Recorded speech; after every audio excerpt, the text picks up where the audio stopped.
प्यारे बच्चों, कल मैंने आपको कक्षा 9 की जो पुस्तक है क्षितिज, उसका जो काव्य खंड का पाठ है, कविता है एक कैदी और कोकिला, उसका पहला भाग मैंने आपको बताया था। तो आज मैं आपको उसका द्वितीय भाग बताने जा रही हूँ। तो कल जो मैंने बताया था आपको कि उसमें जो माखनलाल चतुर्वेदी हैं वह जेल में हैं और वहाँ पर रहकर उस जेल में स्वतंत्रता संग्राम सेनानियों के साथ कैसा व्यवहार किया जाता है और कैसे किस प्रकार की यातनाएं उनको दी जाती हैं और कैसे वह उनको भूखा रखा जाता है और उस दुख को वह उस इस कविता के माध्यम से यहाँ पर उन्होंने बताया है। तो देखिए फिर है, इस शांत समय में अंधकार को भेद, रो रही क्यों हो कोकिल बोलो तो, चुपचाप मधुर विद्रोह बीज इस भांति बो रही क्यों हो कोकिल बोलो तो कवि कह रहे हैं कोयल से कि आधी रात्रि में तुम अंधकार को चीरते हुए इस तरह क्यों रो रही हो। तुम मुझे यह बताओ, क्या तुम हमारे अंदर अंग्रेजी सरकार के खिलाफ विद्रोह के बीज बोना चाहती हो।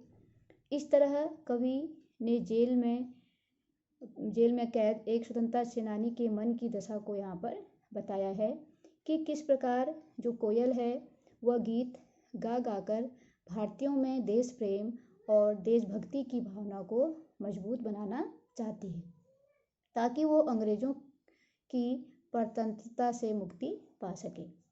फिर है अगला, काली तू रजनी भी काली, शासन की करनी भी काली, काली लहर कल्पना काली, मेरी कोठरी काली, टोपी काली कमली काली, मेरी लौ श्रृंखला काली, पहरे की हुंकृति की व्याली, तिस पर है गाली ये आली। तो यहाँ पर वो कह रहे हैं कि अंग्रेजी शासनकाल के दौरान जेलों में स्वतंत्रता संग्राम सेनानियों के साथ हो रहे अत्याचार का वर्णन किया है और काला रंग जो है वो समाज में फैले हुए दुख और अशांति का प्रतीक माना जाता है। इसलिए कवि ने यहाँ पर हर चीज़ को काला बताया है। कवि कैदी के माध्यम से कह रहा है, कोयल तू काली है, ये रात भी घोर काली है। और ठीक इसी तरह अंग्रेज़ों का जो शासन है वह जो उनकी करतूतें हैं, जो उनके कार्य हैं वह भी काले हैं और जिस जेल में हमको रखा जाता है वह चारदीवारी भी काली है और यहाँ पर चलने वाली हवा भी काली है। मैंने जो टोपी पहनी है वो भी काली है और जो कंबल ओढ़ता हूँ वह भी काला ही है। हमें जो लोहे की जंजीरें इन्होंने पहना रखी हैं वह भी काली हैं।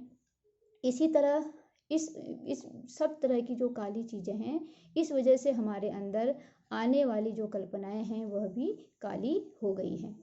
क्योंकि इतनी यातनाओं को सहने के बाद हमें हमारे ऊपर दिन भर नज़र रखने वाले पहरेदार जो होते हैं उनकी हुंकार और गाली भी सुननी पड़ती है, जो किसी काले सांप की भांति हमें डसने को दौड़ती है।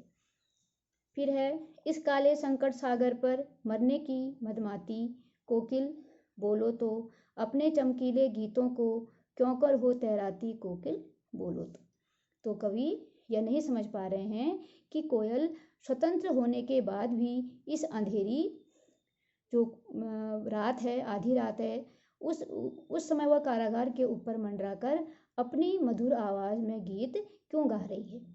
क्या वह इस संकट में खुद को इसलिए ले आई है कि उसने मरने की ठान ली है या इसका कोई लाभ होने वाला नहीं है, क्योंकि चारों तरफ क्या है, अंग्रेजों का शासन है। इसलिए कैदी कोयल से पूछ रहा है, हे कोयल बताओ तुम क्यों इस विपरीत परिस्थितियों में आज़ादी की भावना जगाने वाली गीत गा रही हो। तुझे मिली हरियाली डाली, मुझे नसीब कोठरी काली, तेरा नभ भर में संचार, मेरा 10 फुट का संसार, तेरे गीत कहाएं वाह, रोना भी है मुझे गुनाह, देख विषमता तेरी मेरी, बजा रही तिस पर रणभेरी। तो यहाँ पर कह रहे हैं कि यहाँ पर जो कवि हैं उन्होंने स्वतंत्र कोयल एवं जो जिसे बंद किया गया है उस कैदी की मना स्थिति का वर्णन किया है कि दोनों में क्या तुलना है, उनका मार्मिक वर्णन यहाँ पर किया है। जहाँ एक और कोयल पूरी तरह से स्वतंत्र है और किसी भी पेड़ में जाके बैठ सकती है और कहीं जा सकती है, उड़ सकती है और अपने मनचाहे गीत गा सकती है। और वहीं दूसरी ओर जो कैदी है वह उसके लिए अंधकार से भरी 10 फुट की जेल है और वह चारदीवारी के से बाहर नहीं आ सकता है। उसमें उसे अपना जीवन बिताना है। वह अपनी इच्छा अनुसार कुछ भी नहीं कर सकता। तो कोयल के मधुर गीत को सुनकर सब लोग वाह वाह करते हैं और वहीं किसी कैदी के रोने की आवाज़ कोई सुनता तक नहीं है।